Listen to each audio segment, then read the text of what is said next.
বাংলাদেশ ক্রিকেটে একসময় তুমুল আবেগের নাম ছিল পঞ্চপাণ্ডব। সে আবেগে পড়েছে কালি, পঞ্চপাণ্ডব ত্যাগ করিয়েছে ঘৃণা। মাশরাফি, সাকিব, তামিম, মুশফিক, রিয়াদ, এই পাঁচ তারার মিলনের সেই বিকল্প আজও খুঁজে পায়নি দল। হারিয়ে গেছে তিন তারা, পড়ে আছে দুটি।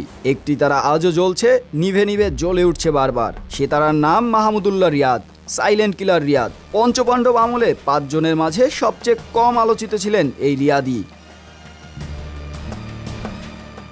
সেই কবে থেকে শুরু, কত সমালোচনা, দায় বয়েছেন কত, তবু পথ বদলাননি রিয়াদ। কাঁচা পাকা দাড়ি নিয়ে 22 গজই পড়ে আছেন আজও। কত কিছুই পাল্টে গেল, নান্নু থেকে পাপন কিংবা সেই হাথুরা সিং, কেউই নেই আজকের বাংলাদেশ দলে।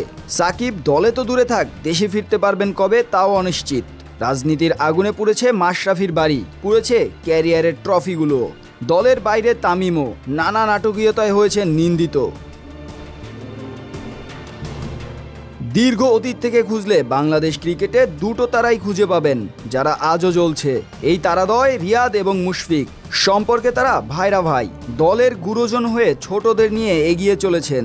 সাথে নেই পুরনো বন্ধুরা, তবু আজও দলের একজন অগ্রপথিক হয়ে ছুটে চলেছেন রিয়াদ।